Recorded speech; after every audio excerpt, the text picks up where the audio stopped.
voulons parler de l'autel de parfum. Les jours précédents ou les semaines précédentes, nous étions déjà rentrés dans ce qu'on appelle le lieu saint. Parce que nous avons su que le tabernacle était divisé en trois grandes parties. Donc, il y a le lieu, il y a le parvis, il y a le lieu saint et il y a le lieu très saint. Donc, nous avons été longtemps dans le parvis, très longtemps. Et après, nous sommes entrés dans le lieu saint.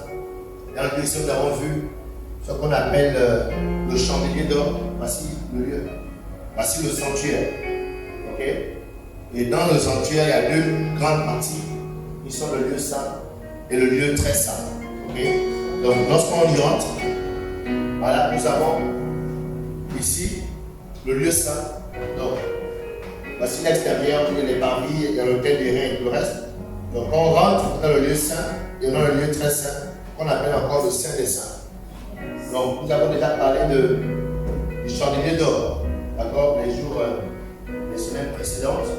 Ensuite, nous avons attaqué la table de proposition mercredi dernier avec la sœur Oumiage, qui nous a bénis par son intervention. Et aujourd'hui, nous voulons évoluer avec l'autel de parfum ou l'autel d'or.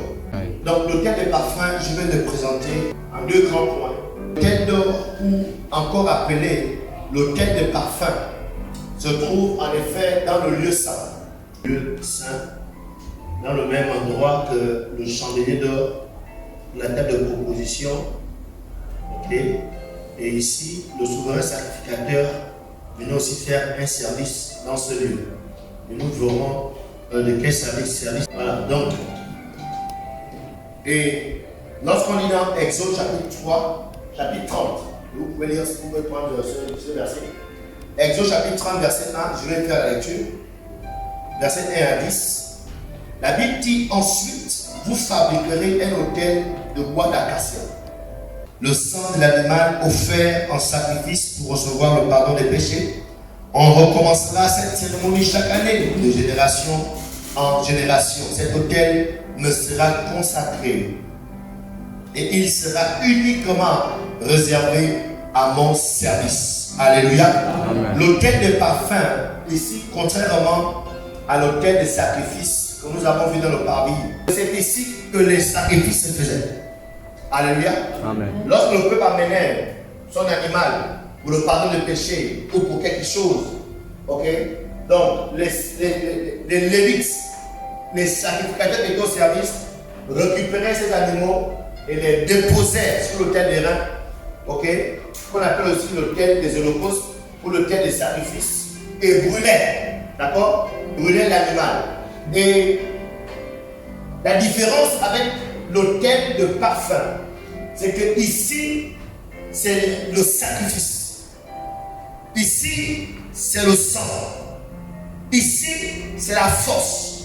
Ici, on pouvait voir l'animal se débattait parce qu'on l'égorgeait, on le brûlait. Souvent, on le brûlait vif.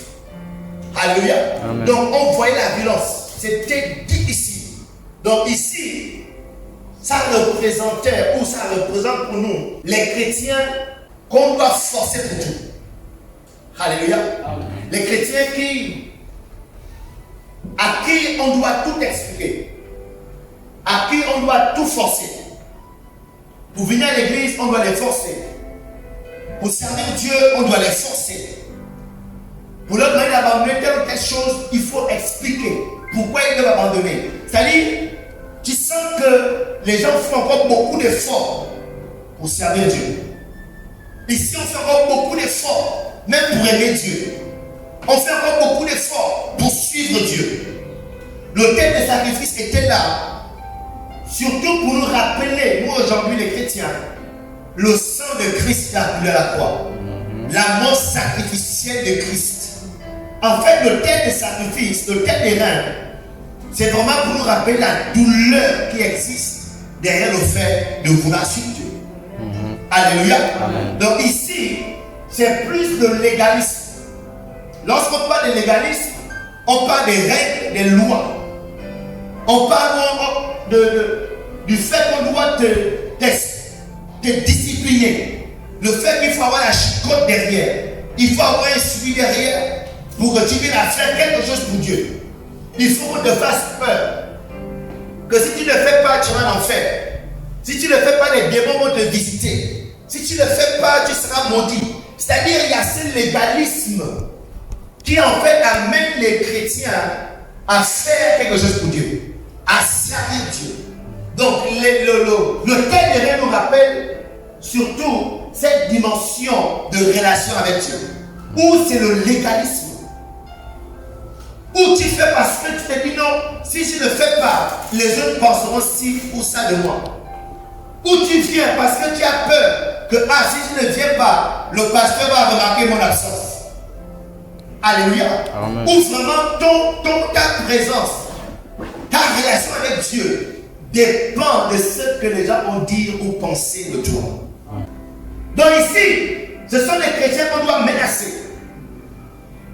Lorsqu'il y a un comité, par exemple, pour que le comité marche, il faut mettre en place des règles. Le règlement intérieur. Ne pas marcher les chewing-gums. Celui qui vient en retard donne 500. Si tu as manqué une réunion, tu es puni. Si. C'est-à-dire, ça rappelle, en fait, ça représente ces chrétiens-là. Où tout c'est la force. Tout il faut la loi. Il faut une certaine rigueur. Il faut une certaine discipline. À la limite, il faut un bâton pour que les personnes suivent Dieu ou servent encore Dieu. Alléluia. Amen. Ici, c'est aussi pour nous rappeler, ou bien ça représente aussi les chrétiens. Ils sont là, soit parce qu'ils ont trop peur de Dieu. Parce qu'il y a les chrétiens qui ont peur de Dieu. Du moins, il y a les êtres humains qui ont peur de Dieu. Ou bien, soit ils ont trop peur du diable. Ce sont ces deux-là qui les amènent dans l'église. Alléluia. Amen. Soit il est là, il vient servir Dieu, il vient adorer Dieu parce qu'il a trop peur de Dieu. Ou il vient servir Dieu, adorer Dieu parce qu'il a trop peur du diable. Cette nuit, quand il dormait, il a vu un être bizarre apparaître dans son rêve. Quand il s'est réveillé, il était tourmenté. Et curieusement, c'est dimanche matin aussi aujourd'hui. Et là, du coup, il vient à l'église. Il est venu à l'église parce qu'il a eu peur du gongon bang qui est apparu dans le rêve. Alléluia. Amen. Il vient à l'église parce que il y a son collègue qui l'a menacé que Mangongo, tu ne me connais pas, tu vas voir. Donc dès qu'il a reçu cette menace, je vais faire comment? Tu le vois maintenant dans la maison de Dieu. Tu penses que oui, cette personne aime vraiment Dieu. En fait, cette personne a peur du Mangongo. Alléluia. Amen. Là, c'est ce que ça nous représente. Et c'est très très différent de l'autre état. C'est pourquoi en grand B, on va parler des chrétiens de l'autel de parfum, qui n'ont rien à voir avec les chrétiens qui sont à ce niveau. Alléluia. Amen. Yes. Et les chrétiens de l'autel des reins, ce sont les chrétiens qui de façon constante et continuelle sont à la recherche du pardon de Dieu. Ils sont toujours en train de chercher le pardon de Dieu. Toujours en train de dire, oh, pardonne-nous pauvres pécheurs. C'est-à-dire toute leur vie chrétienne, c'est-à-dire qu'ils vivent toujours dans la culpabilité, qu'ils ne sont pas corrects avec Dieu. Alléluia.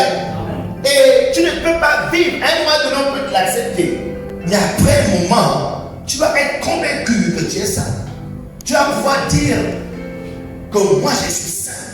Tu vas pouvoir dire avec conviction, si je meurs, je vais aller au ciel. Amen. Alléluia. C'est-à-dire qu'à un moment de ta vie chrétienne, tu dois avoir cette certitude que si je meurs là, je pars au ciel. Parce que beaucoup de chrétiens, si leur demandent ça, ils ne sont pas sûrs. Ou bien, il y a plein. Ils vont souvent, tu vas au ciel. Je ne sais pas. Parce qu'ils sont encore là. Ils sont déjà chrétiens, mais ils sont encore là. Ils sont appelés les chrétiens de l'autel des reins. Ils sont appelés les chrétiens qui sont à l'autel de sacrifice. Mais ce n'est pas le cas pour les chrétiens de l'autel. Alléluia. Amen. Et l'autel de parfum ou l'autel d'or vous allez remarquer que cet autel, il n'y avait pas de feu. D'accord?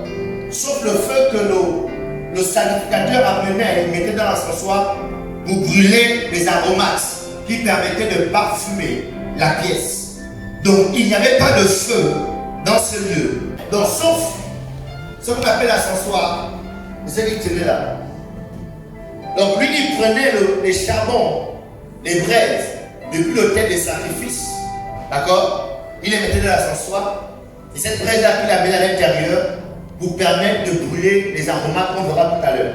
Et ce sont ces aromates-là qui parfumaient toute la salle.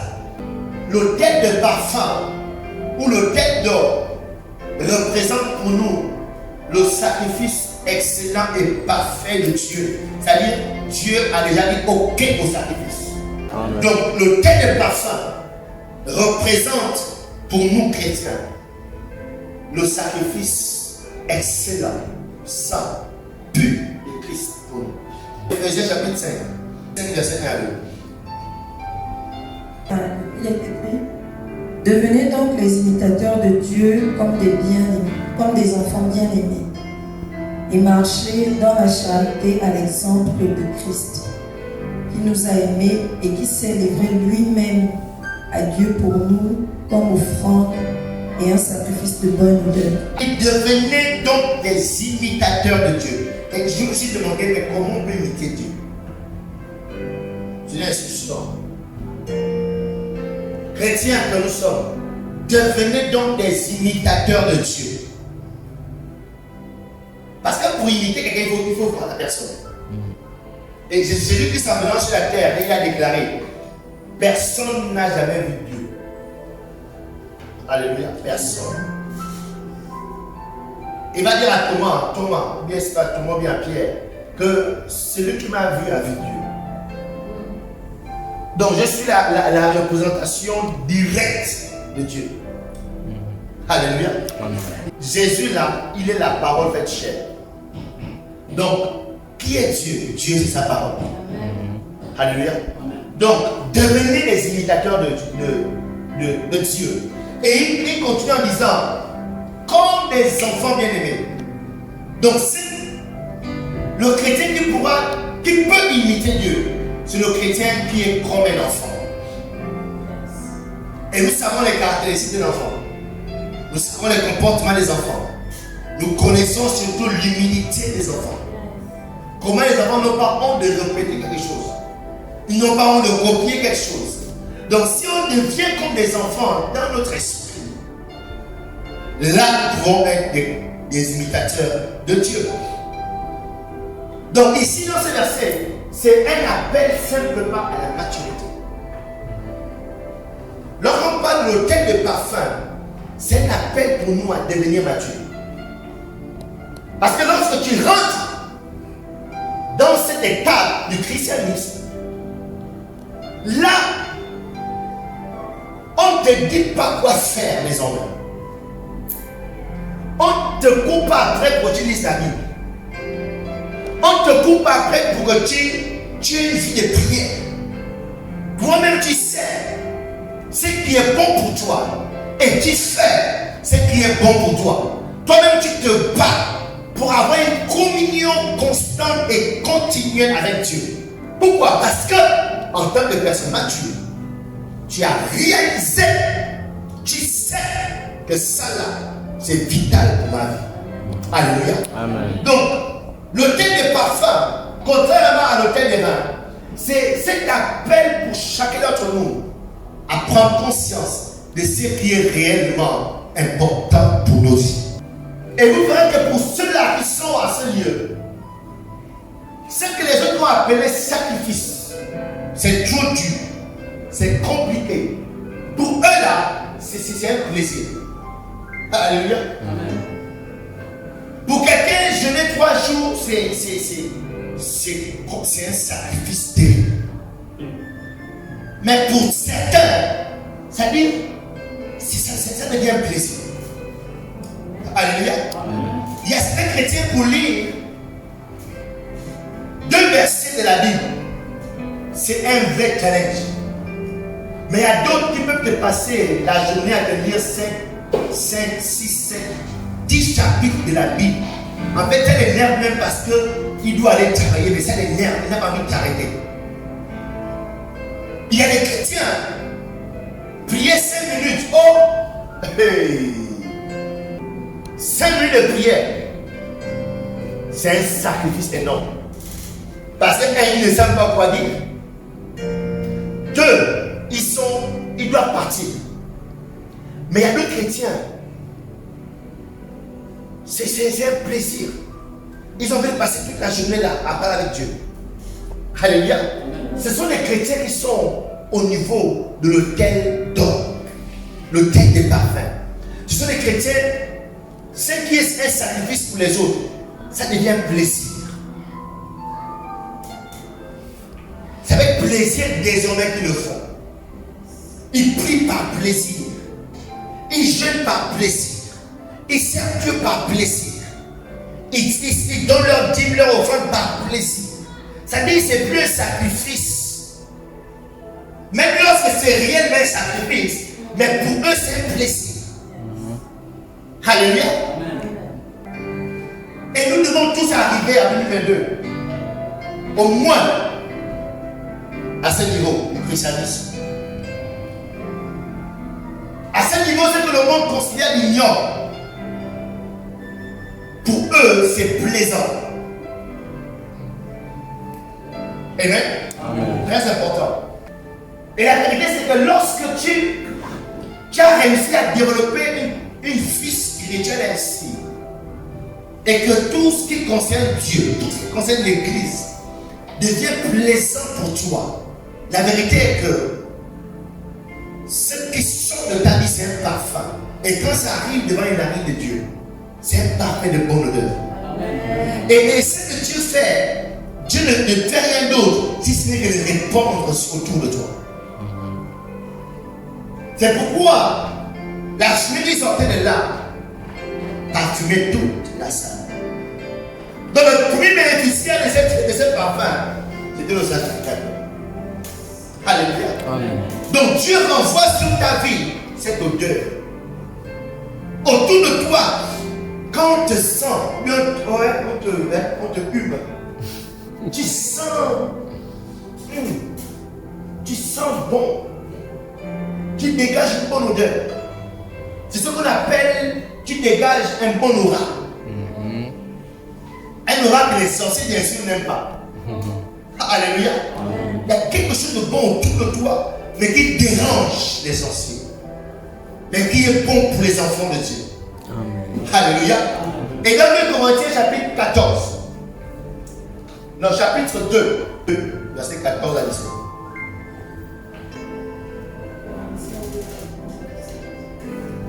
Je lis la parole. Il est écrit: grâce soit rendue à Dieu qui nous a fait toujours triompher, qui nous fait toujours triompher en Christ et qui répand par nous en tout lieu l'odeur de sa connaissance. Donc il dit ici que, verset 14, grâce soit rendue à Dieu qui nous fait toujours triompher en Christ et qui répand par nous en tout lieu l'odeur de la connaissance de Christ ou l'odeur de sa connaissance. Donc les chrétiens qui sont à l'autel d'or, à l'autel des parfums, ce sont les chrétiens qui ont connu Dieu. Amen. Et ce sont les chrétiens en lesquels Dieu se révèle. Et Dieu dit: cherchez-moi et vous me trouverez. Ah, je me laisse trouver par ceux qui me cherchent. Les chrétiens qui sont arrivés là, ce sont les chrétiens qui ont cherché Dieu. Et Dieu s'est laissé trouver. Et il dit que par nous, Dieu répand l'odeur de sa connaissance. Et du coup, tu deviens une personne, tout ce que tu fais, tu le fais par connaissance de Dieu. Tu n'es plus manipulable par telle ou telle religion. On ne peut plus t'embrouiller. Aucun prophète, aucun sorcier ne peut venir t'embrouiller. Parce que tu as connu Dieu. Tu es convaincu de ce Dieu que tu as connu. Tout ce que tu fais pour Dieu, tout tu le fais sur la base de la connaissance. Alléluia. Yes. Et dès qu'un chrétien a connu Dieu, il n'y a aucune chaîne, aucun autel, aucun sorcier, aucun démon qui peut déranger ces chrétiens. C'est pourquoi la Bible est claire en disant que vous connaîtrez la vérité et la vérité vous affranchira. Et dans les prophètes, il a dit mon peuple périt faute de connaissance. Donc le chrétien qui a la connaissance ne peut jamais périr. Et dans Isaïe, il a dit ceux du peuple qui connaîtront leur Dieu agiront avec fermeté.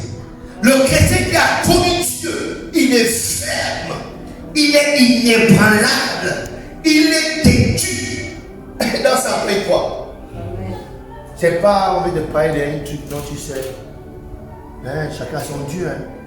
Hein, faut pas tuer. Et tu là, tu commences à réfléchir. Ouais, peut-être. Non. Dès que tu me dis que non, chacun a son Dieu, mon esprit s'enflamme. Parce que là, c'est que je m'avais de sortir là.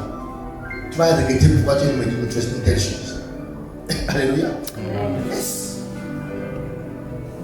Le chrétien qui a la connaissance, c'est le chrétien qui n'est pas ballotté à tout vent de doctrine.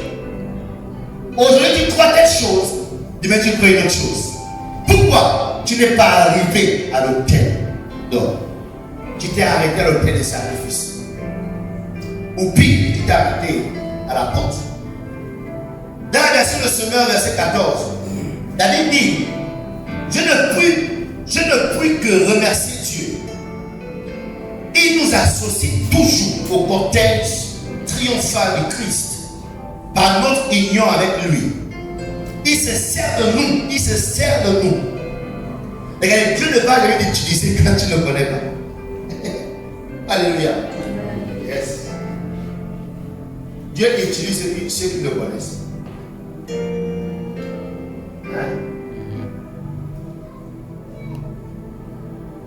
C'est pourquoi il faut te précipiter à t'appeler prophète.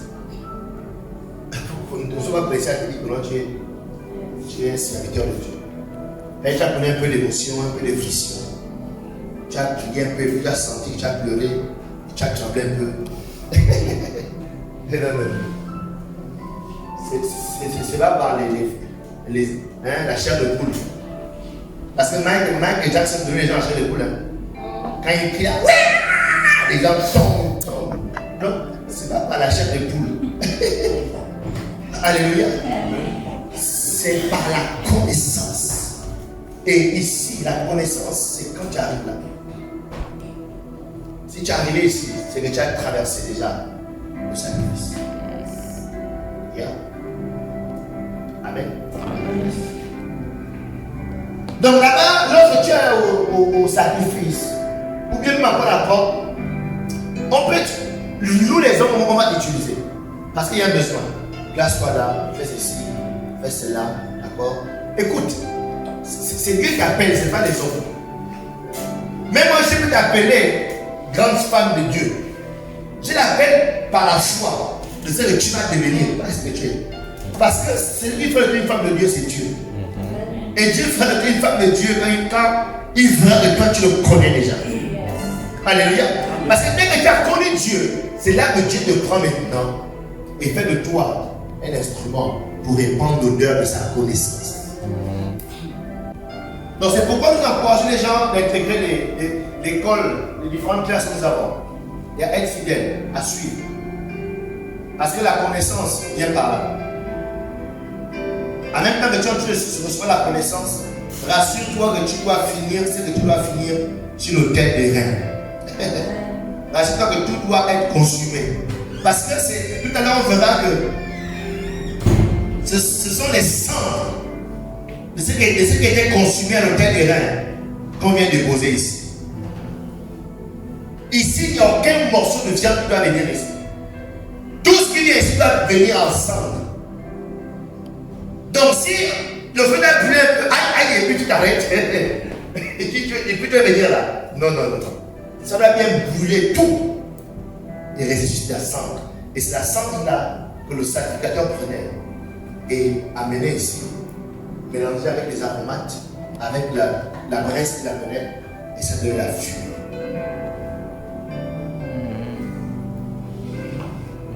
Donc les chrétiens de l'autel d'or sont simplement des imitateurs de Christ. Ce sont des chrétiens qui ont été impactés par la personnalité de Dieu. Alléluia.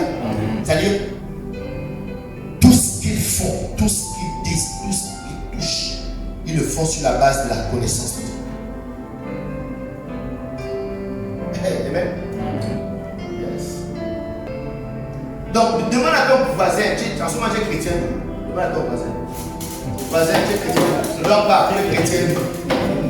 Tu es avec lui, tu as la porte, tu as l'hôtel des reins. Ou bien tu as pas dans le camp. Non, personnel, nous tous comme à l'intérieur. Alléluia. Amen. Parce que si tu es encore un chrétien de la porte, les chrétiens encore loin.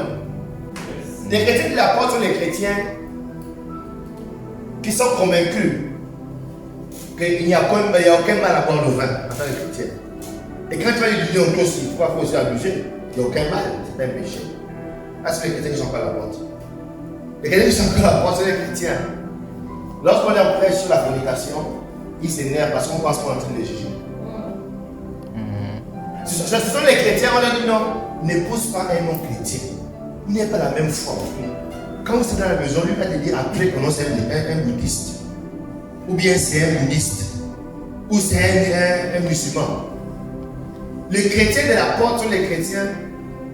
Et ils flanquent avec ça. En tout cas, c'est pas grave, c'est le même Dieu.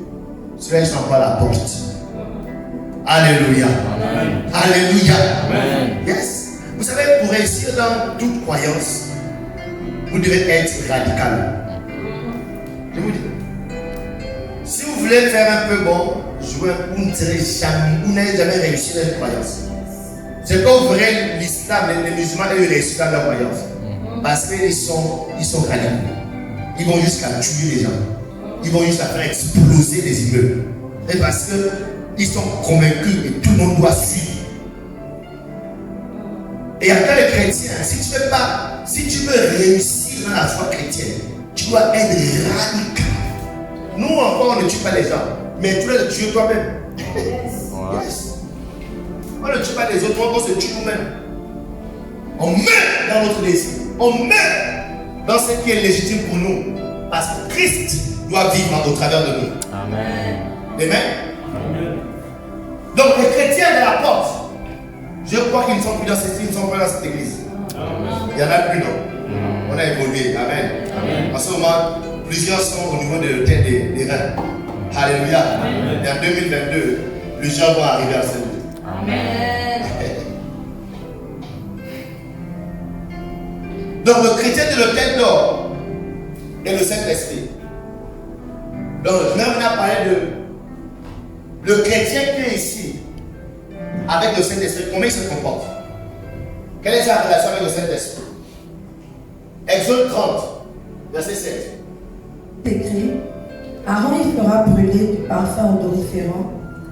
Il en fera brûler chaque matin. Alléluia. Lorsqu'il préparera les lampes. Alléluia. Amen. Nous allons comprendre que le chrétien qui est... Lorsqu'on parle de l'autel de parfum ou l'autel d'or, on fait plus allusion à l'adoration et à l'intercession. Alléluia. Donc il est plus question de l'adoration et de l'intercession. Mais je ne vais pas trop rentrer dans les détails de ces deux points. Parce que le temps. Ok? Mais ce que j'aimerais relever ici, c'est que le chrétien qui est à l'autel d'or, ou bien l'intercesseur, ou un bon intercesseur, un bon chantre, est celui qui a une relation étroite avec le Saint-Esprit. C'est celui qui est complètement influencé par le Saint-Esprit. Et lorsqu'on parle d'adorateur, lorsqu'on parle d'intercesseur, on ne parle pas de quelqu'un parce que j'aime chanter. Non. On ne parle même pas de quelqu'un parce que j'ai une belle voix. Lorsqu'on dit que tu es un chrétien intercesseur, ici, On ne peut pas de quelqu'un parce qu'il dit qu'il aime prier. Non. Là, c'est beaucoup plus profond. Parce que là, ça relève maintenant de la possession du Saint-Esprit dans la vie de la personne. Amen. Alléluia. Amen. Amen. Donc, c'est pourquoi les intercesseurs doivent de façon continuelle rechercher la communion avec le Saint-Esprit. Les adorateurs doivent constamment rechercher la communion avec le Saint-Esprit. Amen. Amen. Tout bon intercesseur est quelqu'un qui est influencé par le Saint-Esprit. Parce que si ce n'est pas le cas, tu vas amener les visions de la chair. Tu vas amener les visions que même le diable t'influence. Alléluia. Amen. Donc tu dois te rassurer que tu es complètement connecté avec l'Esprit de Dieu. Parce que tu pries constamment. L'intercesseur est constamment en prière. Donc parce qu'il est constamment en prière, son esprit est très sensible au monde invisible. Et le monde spirituel n'est pas seulement dirigé par les anges et par Dieu. Il est aussi dirigé par les démons et le diable. Donc cette sensibilité spirituelle peut faire en sorte qu'il capte une mauvaise fréquence, pensant qu'il est connecté au royaume de Dieu. Il est connecté à notre royaume. Et il va apporter des informations de ce royaume. Et il va entraîner beaucoup de personnes dans le bas. Donc toute l'importance que ce dernier ou cette dernière ou ces personnes, ces intercesseurs soient en contact clair avec l'Esprit de Dieu. Et on va comprendre comment. Amen. Amen. Et la même chose pour les adorateurs. Tout adorateur est un chanteur. Mais tout chanteur n'est pas adorateur. Il y a des chants qui sont des artistes en fait. Et les gens qui sont dans le groupe de chants parce qu'ils aiment chanter. Mais ne sont pas forcément des adorateurs. Alléluia.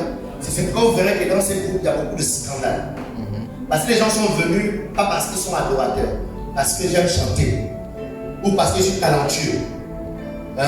J'ai appris à chanter, j'ai une belle voix, et je chante. Mais ils ne sont pas adorateurs. Donc, quelqu'un qui veut s'appeler adorateur, ou adoratrice, doit être une personne spirituelle. Et quand on dit spirituel, ce n'est pas mysticisme. C'est-à-dire sous l'influence du Saint-Esprit. Et il marche dans la vérité continuelle et constante. Alléluia. Donc, ce qui fait que dans le groupe, mais pas dans le groupe de cette église, dans les groupes de chant, ce sont des scandales bizarres. Je connais un frère chante d'une cette église, grande église. À l'époque, j'étais encore païen. C'était mon ami à l'époque. Il me fait un témoignage, il était maître de cœur, c'est-à-dire, c'était le responsable de la chorale, mais il faisait toutes les sœurs. Il dit chaque semaine, il avait une sœur. Mais quand tu as affaire à un adorateur, une adoratrice, tu n'entouras jamais dans les scandales bizarres. Parce que ce sont les personnes qui sont vraies et qui marchent selon l'Esprit de Dieu. Alléluia. Amen. Que Dieu nous donne des adorateurs et adoratrices en ce nom de Jésus. Amen. Que Dieu nous donne des intercesseurs et intercesseuses en ce nom de Jésus. Amen. Qui sont influencés par son esprit. Amen. Donc comment savoir que celui-ci est un bon adorateur ou bon intercesseur? Ou comment devenir un bon adorateur ou un bon intercesseur? La réponse est claire. Dans le verset 7 qu'elle a dit tout à l'heure. Chaque matin, il fera fumer l'encens quand il arrangera les lampes. Dans la version française courante, la Bible dit chaque matin, Aaron, il fera brûler une offrande de parfum au moment où il va nettoyer les lampes du sanctuaire. Ça veut dire que le service qui consistait à brûler le parfum ne pouvait se faire si les lampes avaient été nettoyées au préalable. Donc avant d'aller faire le service de brûler l'encens sur l'autel d'or, le sacrificateur devait d'abord nettoyer les lampes. Devait d'abord enlever l'impureté des lampes, enlever la poussière des lampes, de peur que l'éclat, la lumière des lampes soit réduite. Alléluia. Donc il fallait bien nettoyer les lampes d'abord. Bien les nettoyer. Bien les nettoyer. Sur le chandelier. Les lampes étaient sur le chandelier. Et tout à l'heure, on a montré comment c'est disposé. Et le chandelier, on a compris que c'est une image du Saint-Esprit. D'accord? Qui éclaire le chrétien. Amen. Donc un vrai adorateur, un vrai intercesseur, ou un bon adorateur, un bon intercesseur, est celui-là qui est constamment alimenté par la lumière du Saint-Esprit. Mais j'ai appris à savoir quand je suis devant une chante adoratrice, quand je dirige le culte. Quand j'ai affaire à une adoratrice, quand je dirige le culte, tu sens l'influence. Tu sens que c'est pas mécanique, c'est quelque chose que j'ai exprimé l'esprit. Alléluia. Yes. Mais les chants non adorateurs ou adoratrices, ce sont du mécanique. On a un répertoire, on a les notes, on est concentré dessus. Okay? Et on reste câblé dessus. Mais quand tu as fait un chant ou une chante adoratrice ou adorateur, tu peux ressentir. Déjà, la même chose pour l'intercesseur. Quand l'intercesseur est alimenté par la lumière du Saint-Esprit, tu n'entendras pas des révélations étranges. Les intercesseurs dans l'église, ils sont un peu comme la lumière. Dans chaque église, on a besoin des intercesseurs. Ils sont vraiment ces sentinelles qui peuvent voir le danger arriver, qui peuvent recevoir de Dieu. Alléluia. Et lorsqu'ils ne sont pas sous la lumière de l'Esprit de Dieu, ça se ressent, ça se connaît par le type de révélation qu'ils amènent. Nous, les personnes de l'église, Dieu leur donne la lumière du Saint-Esprit pour qu'on ait vraiment des choses qui viennent direct du trône de Dieu. Amen. Alléluia. Amen.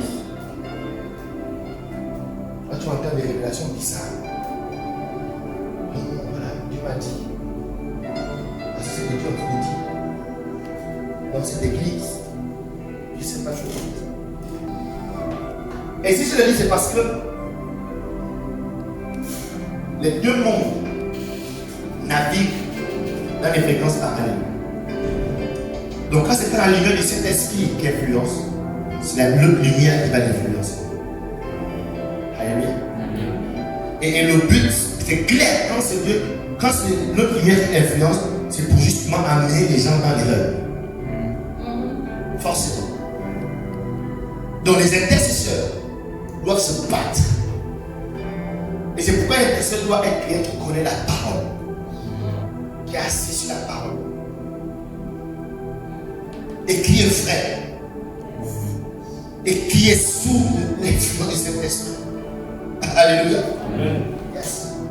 Donc ici dans le sanctuaire physique, on peut voir que les lampes réclamaient à être nettoyées. Donc pour bien briller, les lampes voulaient qu'elles soient nettoyées. Et chaque matin, il fallait les dépoussiérer. Il fallait enlever l'impureté. Chaque matin, afin de leur permettre de bien briller. Donc le chrétien qui a l'autel de parfum, ou bien qui a l'autel d'or, doit constamment veiller à ce que rien n'entrave à l'action du Saint-Esprit dans sa vie. Alléluia. Rien ne doit entraver à la lumière du Saint-Esprit qui doit briller au travers de toi dans ta vie. Donc c'est pourquoi tout chrétien qui est en ce lieu, vous verrez, c'est en général les chrétiens qui sont humbles, des chrétiens qui sont vrais. Et quand on dit être un chrétien vrai, je n'aimerais pas souligner ça. Un chrétien vrai, un chrétien qui plaît à Dieu. Alléluia. Un chrétien vrai, c'est pas parce qu'on non soit vrai ou frère. Soit un chrétien vrai. Qu'on a maintenant, moi je suis vrai. et tu insultes les gens. Mais moi, je suis vrai. Et tu es impoli quand tu parles. Est-ce que vous comprenez un peu? Donc, être vrai, c'est que ton cœur plaît à Dieu. Parce que c'est l'abondance du cœur que la bouche parle. Alléluia. Donc, lorsque tu as réussi à mener ton cœur à plaire à Dieu, c'est ça être un chrétien vrai. Ok. En même temps, on doit être hypocrite. Quand on a, donc ici, on est impoli. Donc, maintenant, je vais jouer au gars, poli. Non, non, non. Il faut que de l'intérieur, que quand Dieu check, Dieu soit satisfait de ce qu'il mange. Alléluia. Yes. C'est ça être vrai. Et c'est la base à partir duquel le Saint-Esprit peut fuir. Lorsque Dieu a trouvé un cœur frais, un cœur qui a réussi à faire le travail à l'autel des rêves, a réussi à brûler l'hypocrisie, brûler la jalousie, brûler l'impolitesse, brûler la paresse, brûler la méchanceté, brûler toutes ces choses. Quand il arrive là, le cœur est fait. Quand ça monte, c'est un parfum de mon modèle. Amen. Exode 30, verset 34 à 38. Exode 30, 34 à 38. Je lis la parole de Dieu dans le livre d'Exode 30, verset 34 à 38. Il est écrit: L'Éternel dit à Moïse: Prends des aromates, du stacté, de l'ongle odorant, du galbanum et de l'encens pur en partie égale. Tu feras avec cela un parfum composé selon l'art du parfumeur. Il sera salé, pur et saint. Tu le réduiras en poudre et tu le mettras devant le témoignage, dans la tente d'assignation où je me rencontrerai avec toi. Ce sera pour vous une chose très sainte. Verset 37. Vous ne ferez point pour vous de parfum semblable, dans les mêmes proportions. Vous le regarderez comme saint et réservé pour l'Éternel. Enfin, le verset 38. Quiconque en fera de semblable pour le sentir sera retranché de son peuple. Ne soyez plus énervés lorsque vous venez à l'église et vous trouvez les meilleures chaises qu'il n'y a pas chez vous. Alléluia. Amen. Ne soyez plus offensés lorsque vous arrivez à l'église, vous trouvez les meilleures choses qu'à la maison il n'y a pas. Ne soyez plus énervés lorsque vous entendez que l'église est en train d'acheter des terrains et toi-même tu as même un petit terrain. Alléluia. Amen. Dieu veut le meilleur pour sa maison. Et lorsque toi tu as le meilleur chez toi et que lui n'a pas, c'est un péché. Oui, il dit Dieu va chez lui. Normal. Le meilleur doit être chez lui. Pourquoi le meilleur chez toi à la maison? Pourquoi chez toi tu as un écran au salon de 32 ou bien de 64 pouces et dans ta chambre tu as un écran de 40 pouces et dans sa maison il n'y a pas d'écran? Dieu est énervé. Il dit non, c'est pas droit. Non, je peux l'avoir. Alléluia. Amen. Dieu a dit ne faites pas quelque chose de même proportion. Pour moi, doit être toujours plus. Amen. Amen. Donc, ne soyez plus énervés, les amis. Vous savez, le tabernacle, au sorti de là, vous savez les chrétiens délivrés du mensonge du monde, du mensonge des faux chrétiens. Alléluia. Qui nous ont amené à croire que parce que l'église prospère, que c'est forcément une mauvaise chose. C'est de Dieu. Dieu a toujours voulu que sa maison soit plus nantie, plus belle, plus construite et plus rayonnante. Alléluia. Amen. Yes. Donc ici, je m'aimerais parler de ces aromates-là. Je ne sais pas si je peux terminer. Ici, il est question du stacté, la coquille odorante, du galbanum et de l'encens. Et la Bible dit que tous avaient un même poids. Donc en parlant du stacté, qui est un aromate très rare, selon ce que j'ai pu découvrir, que le stacté provient de la sève, d'accord? Je vais vous montrer un peu la plante. La sève du stacté, elle vient souvent sous forme d'une larme, comme si l'arbre pleurait. on pouvait voir. Là, c'est là qu'on appelle le miret ou le mire. Et voici la sève. C'est de cette sève-là, d'accord? Et ça sort comme des larmes. Quand la sève sort, ça sort comme ça là. Après, ça sèche. Quand ça sèche, ça devient ça. Donc, on dit un peu comme la torche indigène. Hein? Voilà. On vient le cueillir, on le récupère. Et ça, c'est ça, les aromates. On le récupère. D'accord? Et c'est avec ça qu'on fait des parfums. Ok? Donc, ici, le fait que ce soit comme une larme, ça représente la souffrance que Christ a pu endurer. Alléluia. Amen. C'est pourquoi Dieu a identifié que l'on prend ça là. Parce que tout ce que Dieu a fait est symbolique. Tout ce que Dieu a choisi, il y a un message derrière. Et il a choisi cette table et cette sève pour représenter la souffrance de Christ derrière. Pour dire que ce qui doit parfumer ma demeure doit être le fruit d'une souffrance. Elle a appelé la myrrhe en larmes. Quand on voit là comme ça, on dit la myrrhe est en larmes. Et ça représente la souffrance. Et au centre de ces larmes, on retrouve une substance piquante. Donc à l'intérieur, quand tu pouvais goûter, c'était comme de l'alcool. D'accord? C'était piquant. Ou bien si tu étais blessé, tu posais, tu mettais la soupe dessus, ça piquait comme de l'alcool. Pour montrer en fait la douleur qui existe derrière. Le mal qui existe derrière. Et lorsque ça séchait, on récupérait ça. C'est ça qu'on appelle le staté. Amen. C'est ça qu'on appelle le staté. Et dans l'écriture, le staté nous parle de ce qu'il y a de plus caché aux yeux des hommes. Alléluia. Donc, la substance piquante à l'intérieur nous représente la souffrance cachée qui est à l'intérieur.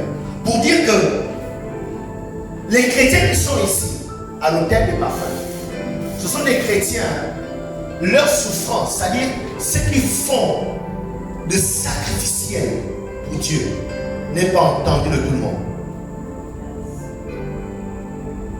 C'est-à-dire qu'ils portent les défis de Dieu, vous ne pouvez pas comprendre, vous ne pouvez pas imaginer. Quand vous voyez la maison de Dieu réussir, prospérer, avancer, il y a des chrétiens silencieux qui ne parlent pas beaucoup, mais qui portent, qui supportent dans le secret, dans le silence. Et comme je disais, leur sacrifice n'est plus un sacrifice, ça devient plaisant. Mais ça reste quand même un sacrifice. Alléluia. Amen. Mais ils ne nous pas la bouche. Parce qu'il y a des chrétiens où, dès qu'il a fait mon action, Jésus. Et puis encore, si vous le remerciez pas en public, c'est fini. Il y a des chrétiens, quand il a fait quelque chose, il faut vite remercier en public. Sinon, plus jamais tu ne le feras faire. N'est-ce pas, non? Oui, les gens comme ça. Dès qu'elle a posé une action, elle a supporté un défi, elle a aidé, elle a donné quelque chose de consistant. Le dimanche qui suit là, si elle a fait ça en semaine, il faut la payer devant. Oh, voilà, grâce à le Seigneur pour la soeur ou le frère. C'est une femme merveilleuse, vraiment. Elle aime le Seieur, elle a dit vraiment prier pour elle. Vous voyez le Seigneur là, oui, c'est elle qui a acheté. C'est elle, le Seigneur pour sa vie. Non, il faut faire ça. Mais c'est pas un péché, on ne va pas faire ça. Mais il y a d'autres, parce qu'elle a un chrétien de les reins. Parce que là-bas, les reins, le sacrifice, il est spectaculaire. On amène les taureaux, ça bouge. Tout le monde sent, tout le monde sait qu'on est en train de brûler quelque chose. Tout le monde est au courant que le taureau est en train de gémir. Tout le monde est informé. Tout le village est alerté. Alléluia. Donc, ils ne sont pas dans le péché. Donc, il faut faire, c'est pas un péché. Donc, il faut juste savoir les reconnaître. Alléluia. Donc, si tu es un chrétien comme ça, il faut me dire. Comme ça, quand tu fais une action, il faut que je fasse le bruit dans toute l'église. Que non, vous voyez le spirit qui est là, voilà l'écran qui est là, c'est le frère qui est vraiment. Et puis vous donnez le montant. Ça a coûté 2 millions, les reçus ici, ça a coûté 2 millions. Vraiment, on bénit le Seigneur pour sa vie. Il faut faire ça. Parce que ce sont les chrétiens de l'hôtel des reins. Les chrétiens de l'autel de sacrifice. Là-bas, il faut faire le bruit lorsqu'ils ont fait un sacrifice. Alléluia. Merci. C'est le silence. C'est le silence. Et ça nous révèle que dans le cœur d'un adorateur, un vrai et d'un vrai intercesseur, endurer la souffrance, ils endurent la souffrance dans le calme. C'est pourquoi en général les intercesseurs dans les églises des frères sont des personnes très effacées. C'est-à-dire ils sont silencieux. Mais dans le secret, cette personne-là porte des fardeaux. Alléluia. Porte des fardeaux des gens dans l'église de façon extraordinaire. Lorsque tu arrives à ce niveau du christianisme et que tu deviens chrétien de l'autel d'or, là, il n'y a que Dieu et toi. Tout ce que tu fais, le premier à recevoir la gloire, c'est Dieu. Parce qu'il n'y a pas d'acclamation autour. Alléluia. C'est pourquoi Christ a dit, si tu veux prier, rentre dans ta chambre. Ton Père est dans le secret. Ou, en public, non. Dans le secret. C'est lui-là qui va te récompenser. Ce sont les chrétiens, tout ce qu'ils font, c'est directement, c'est Dieu qui reçoit la gloire. Le premier est informé sur Dieu. Alléluia. Yes. Et c'est ce sacrifice-là qui est vraiment parfait pour Dieu. Et c'est Dieu seul qui est le bénéficiaire de ce qui a été fait. Parce que dans le secret. Et je vous encourage à être des chrétiens silencieux, à devenir. Mais ce n'est pas un péché d'être un chrétien de tête des mains. D'accord? D'accord. Mais à un moment donné, tu vas silencieux. C'est ce que tu fais pour Dieu. Dieu sur tes récompenses dans le secret. Alléluia. Yes. Et la Bible parle de Jésus. Qu'il était long de douleur, habitué à la souffrance. Comme un agneau que l'on menait à la boucherie pour tuer. La Bible précise en disant que Jésus n'a point ouvert la bouche. Il est resté comment? Silencieux. Alléluia. Le but ici est de nous interpeller à avoir l'attitude de Christ. C'est lui qui a porté nos souffrances sans ouvrir la bouche. Il a enduré les souffrances sans ouvrir la bouche. Et c'est Dieu qui a balayé l'église. Et il fait en sorte que tout le monde le voit balayer l'église. Pour qu'on sente que oui, là, le Seigneur a travaillé. Il y a des chrétiens qui a fait un peu. Et qu'un jour, on reproche un peu. On va dire quoi? Avec tout ce qu'on fait dans cette église, on ne peut pas voir ça. Le petit, la petite soeur a se levé là, genre, ça devient que non, tu as tout fait quoi. Alléluia. Mais les chrétiens là, tu ne peux pas savoir combien de défis ils portent, ils supportent de Dieu. Quand vous arrivez là, vous comprenez que tout ce que vous êtes, tout ce que vous avez, c'est pour Dieu. Amen. Et personne n'est obligé de savoir combien vous portez les fardeaux de Dieu. Écoutez, porter les fardeaux de Dieu, ce n'est pas toujours s'asseoir, on fait goutti-goutti. Alléluia. Non. C'est-à-dire, tu es tellement en contact avec le Saint-Esprit, tu reçois les informations du ciel. Quand il y a un besoin, le ciel t'informe. Quand il y a un défi, le ciel t'informe. Et quand le ciel t'est informé, tu ne reviens pas. C'est avec plaisir. C'est vrai, c'est un sacrifice, mais c'est avec plaisir. Deuxièmement, on a un autre aromate qui s'appelle la coquille odorante. On l'a retrouvé seulement sous la mer. Est-ce qu'il y avait les plongeurs à cette époque? Pour aller au fond de la mer pour chercher, Dieu a dit, je m'en fous, c'est ce que je veux de mieux. Amen. Vous savez, à chaque fois que Dieu donne une instruction, Dieu donne une instruction pour donner. Il sait qu'il y a les moyens. Alléluia. Quand Dieu se lève pour faire quelque chose, les moyens ne viennent pas d'ailleurs, c'est là, c'est avec vous. C'est vous qui avez ça. Sauf que les chrétiens aujourd'hui sont devenus très rebelles à Dieu. À chaque fois, même lorsqu'il fallait bâtir l'arche, le tabernacle, Dieu va demander 120 et c'est vrai que les gars, ils avaient l'homme. Parce qu'ils sont sortis légers avec l'homme. Alléluia. Donc il leur a demandé de bâtir ça avec l'homme. Parce qu'il savait que les gars avaient l'homme. Donc quand Dieu nous engage dans un projet, parce que Dieu sait qu'il y a la ressource. Amen. Il y a la ressource. C'est juste nous qui sommes encore des chrétiens. Le terre des reins. Donc lorsqu'on parle de la coquille odorante, la coquille odorante c'est l'animal qui rentre dans la composition, d'accord, de parfum qui a été formé par Moïse. Et comme vous voyez, il était de couleur rouge pourpre. Cette chair-là qu'on prenait, ça là. On prenait ça, on les mettait, on mélangeait avec les autres aromates. Alléluia.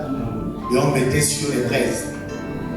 Et la fumée là, quand ça brûlait, ça produisait justement cette odeur. Donc ici, ça nous rappelle le sang de l'agneau de Dieu, le rouge pourpre. Alléluia. Et si vous allez vous rendre compte que tous les éléments qui ont été mis en composition représentent toujours la souffrance au sacrifice. Au mieux que le parfait de bonne odeur que Dieu cherche, c'est le sacrifice. Aucune adoration ne se fait sans sacrifice. Alléluia. Yes. Ces aromates, du moins ces algues ou ces coquillages se retrouvaient au fond de la mer Rouge. C'est au fond de la mer qu'on allait les retrouver. Alléluia. Yes. Donc le service de Dieu, qui est un service où tout est facile, Dieu ne prend pas plaisir. Alléluia. Dieu prend plaisir de notre service lorsqu'il est sacrificiel. Lorsque tu as perdu quelque chose, lorsque tu as enduré quelque chose. C'est pourquoi je refuse à chaque fois de venir servir Dieu en prêchant juste. Tu t'es réveillé, quand tu connais la Bible, tu vas t'asseoir et tu prêches. Non, non, non. Je me débrouille à souffrir. Je cherche la souffrance. Soit dans la prière, je prie longtemps. Soit dans l'étude, j'étudie longtemps. Parce que c'est lorsqu'il y a la souffrance que Dieu prend plaisir. Amen. Amen. Donc les chantres, dimanche, puissent venir apparaître dimanche et chanter. Dieu ne prend jamais plaisir lorsque votre service est simple. Et c'est facile. Oh, je connais les notes, je connais le chant. Bon, c'est pas grave, on va juste venir. Écoute, il est question d'offrir à Dieu quelque chose. Et lorsque le sacrifice n'est pas derrière ce qu'on fait pour Dieu, Dieu ne prend jamais plaisir. Amen. Et c'est Dieu qui doit le récompenser à des amis. Ok? C'est pas le pasteur Alain. Donc chacun doit se faire ses défis. Que je dois offrir à Dieu quelque chose de bon. Donc quand tu sers à Dieu, lorsque tout va bien, lorsque tu es libre, disponible et que tu n'as rien à perdre, là tu sers Dieu.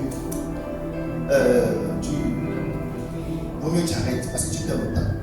Parce que Dieu doit te récompenser. Dieu récompense un parfait de bonne odeur. Alléluia. Alléluia. Dernier aromate, c'est le galbanum. Galbanum est une sorte de gomme. D'accord? Une plante qui a forme de gomme. D'accord? Qui entoure aussi de la composition pour parfumer le lieu saint. Et ici, par contre, le galbanum, son odeur est très désagréable. Ok? Son odeur est très désagréable. Et encore pour dire quelque chose. Non, Dieu est puissant. L'odeur désagréable ici représente la réaction. La réaction que doivent avoir les incrédules lorsqu'ils entendent parler de ce que tu fais pour Dieu. C'est-à-dire, quand tu vas dire à quelqu'un, non, je pars à l'église à 7h, je rentre à 18h, la réaction doit être oh. Hein? Quand ta vie chrétienne ne donne pas une réaction aux incrédules, c'est qu'il manque le galbanum. Il manque le galon dedans. Les évangéliques qu'on a écoutés en janvier, j'ai fait mes prémices à Dieu. C'est-à-dire tout mon salaire, mon premier salaire donne ça à Dieu. Il faut que l'incrédule fasse. Mais tu es bête. Tu es ma boule ou quoi? Il faut une réaction. Une réaction déplaisante. C'est pas bien que c'est à l'intérieur. À l'intérieur de l'ascensoir. Alléluia. Yes. Oh non, pasteur, je le respecte et tout. Oh, donc, un homme. On lui a mis à cœur l'acheter, tiens, mon pasteur. Tu es bête. Est-ce que vous comprenez? Yes. Est-ce que tu sens toujours bon? Est-ce que tout ce que tu fais, tout ce que tu dis, ça sent bon? Si tout ce que tu fais, tout ce que tu dis sent bon pour tout le monde, ça doit sentir bon seulement pour les croyants. Pour les incrédules, ça doit sentir mauvais. Alléluia. Ça doit sentir mauvais pour les incrédules. C'est pourquoi tout à l'heure, non, c'est une odeur de mort pour les morts, pour les Corinthiens. Dis ça pas encore. 2 Corinthiens 2, verset 14 à 17, ça. Puis il redit un peu. Tout en effet pour Dieu la bonne odeur de Christ parmi ceux qui sont sauvés et parmi ceux qui périssent. Aux uns une odeur de mort, donnant la mort, aux autres une odeur de vie, donnant la vie. Alléluia. Donc pour cette personne, tu sens mauvais. À cause de la présence du tabac. Dans ta vie. Hein, Camille? Débrouille-toi à ce que ton entourage sent une odeur bizarre. Hein? Tu vas sentir Rambo, hein, pas de Rambo. Que je donne pas Rambo pour tuer moustique. Rambo la tête. Pourquoi je donne de Rambo? Hein? Pourquoi je donne de Rambo? Mais Rambo, vous connaissez son odeur, non? Rambo, c'est un missionnaire. On envoie sur une mission. Il y a des grandes missions pour délivrer quel, délivrer X. Souvent, quand il partait, il pouvait faire 3 mois en forêt. Pendant moins, tout un mois dans la forêt. Bon, vous imaginez-vous au sortir de cette mission. C'est l'odeur là qu'il faut avoir. Alléluia. Très important. Donc, si tu es un chrétien qui plaît à tout le monde, pas bon, c'est pas bon. Non, c'est pas bon. Ajoute ça. Dis à ton voisin, ajoute le galbanou. Ajoute le galbanou. Ajoute le galbanou. Un Roméo. Ajoute le galbanou. Appelle le soir. Amen. Comment devenir un chrétien? L'autel d'or. Je ne vais pas juste donner comment. Comment devenir un chrétien de l'autel d'or? Premièrement, pour devenir un chrétien de l'autel d'or, on va avoir en toi ni sacrifice, ni offrande de gâteau, ni libation. La Bible dit que le sacrificateur ne devait pas venir à l'autel d'or avec un sacrifice, avec un mouton, avec un bélier, mais seulement avec l'encens des aromates. Alléluia. L'encens et les aromates. Et la cendre. Donc, on ne peut pas retrouver un morceau de gibier, un morceau de taureau. Tout est censé avoir été consumé dans l'autel des reins. Alléluia. Amen. Et transformé en cendre. C'est cette cendre qui doit être posée dans l'ascensoir, mélangée avec des aromates pour donner cette fumée. Alléluia. Donc le morceau de mouton ou de bélier que tu transportes, ça peut être l'orgueil. Yes. Ça peut être la jalousie. Ça peut être la haine, le mensonge, l'hypocrisie. Ça peut être quelque chose. Donc, pour devenir chrétien de l'autel d'or ou de parfum, tu dois travailler sur ta personne. Permettre au Saint-Esprit d'influencer chaque domaine de ta vie, afin que le fruit de l'Esprit se développe dans ta vie. Alléluia. Et tu dois surtout accepter d'être consumé totalement. Ce n'est pas un petit feu. Aïe, et puis tu descends. Reste là. Accepte d'être attaché par le pasteur Alain. Donc c'est moi qui suis attaché. Je te mets et puis je t'attache. Aïe. Parce que tu m'as offensé, je m'en fous. Parce que tu m'as parlé fort, reste là. Parce que tu m'as manqué de respect, reste là. À la fin, tu deviens la sang. C'est ce centre-là maintenant qui est utilisé pour l'hôtel de parfum. Donc, comment devenir un chrétien l'hôtel de parfum? C'est qui est sacrifice pour les autres, pour ne pas se plaisir. Alléluia. L'offrande ne peut plus être un problème. Pour les gens de l'offrande, c'est un problème encore. Quand ils ont donné l'offrande, on a bien prêché, alléluia. On donne l'offrande. Avec tout le monde change. Parce que les gens ne sont pas prêts à mourir dans ce domaine de leur vie. Le fait de donner à Dieu. Alléluia. Au point où ils ont développé les techniques de loi dans leur poche. Quand ils mettent la main dans la poche, ils savent qu'on connaît 500. 5 000. Amen. Yes. La dîme ne doit pas être un problème. La dîme, donner sa dîme à Dieu, ça ne doit plus être un problème. Faire les actions de grâce ne doit plus être un problème. Faire les prémices ne doit plus être un problème. Tu as reçu ton premier salaire. Ou bien comme fait mon épouse, le premier salaire de l'année. Mais le premier salaire, chaque premier salaire du mois de janvier de l'année, ça ne doit plus être un problème. Il faut montrer l'argent de toi qui est le chef. Amen.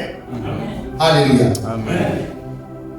Deuxièmement, pour devenir chrétien de l'hôtel d'or, tu dois déjà avoir le salut. Être né de nouveau. Au moins, tu as traversé la porte. Tu es déjà né de nouveau. Tu as déjà reçu Jésus-Christ comme Seigneur et Sauveur. Alléluia. Amen. Et Jésus-Christ seul est évidemment la porte pour entrer dans le tabernacle. Alléluia. Il n'y a pas d'autre accès. On ne va pas dans l'hôtel des parfums par Bouddha ou bien par Mahomet ou bien par Jéhovah. Hein? Témoin de Jéhovah. Non, non. Témoin de Jésus. Jésus. Le Dieu qui sauve. Amen. Amen. Yes. Donc tout chrétien qui offre une adoration à Dieu, mais qui ne va passer par Jésus, son adoration est une idolâtrie. Yes. Donc il est en train d'adorer tout sauf le Dieu Père de Jésus-Christ. Yes. Il est en train d'adorer autre chose. Donc c'est pourquoi tu dois être né de nouveau. Tu dois avoir passé par la porte de Jésus. Donc tu dois vivre aussi l'expérience de l'hôtel des reins. Pour devenir un chrétien de l'hôtel de parfum, tu dois vivre l'expérience de l'hôtel des reins. Alléluia. Yes. Donc tu dois accepter que le pasteur te dépose. Et je vous dis en 2022, je vais brûler beaucoup de personnes ici. Et non, le Seigneur m'a. Bon, en tout cas, il a dit que c'est la maturité maintenant. Parce que beaucoup parmi vous, vous semblez être déjà mature. Alléluia. Quand tu es dans une maison des adolescents, ta rigueur est différente de si tu as des enfants. Si tu as des enfants de 2 ans, 3 ans, n'est-ce pas? Quand tu as des adolescents, tu es un peu plus. Alléluia. Ou bien? Yes. Tu es un peu plus dur. Tu tapes un peu plus fort. Tu cognes un peu plus fort. Que quand ce sont des enfants de 2 ans. Ok? Donc, vous savez déjà être adolescent. Donc, 2022, on va cogner un peu plus fort. Mais le but, c'est que vous devez être brûlés entièrement. Dans 2 ans, 3 ans, vous allez avoir mon nom dans votre bouche partout du Seigneur. Hey Seigneur, je suis pasteur. Bénis-le là où il est. Amen.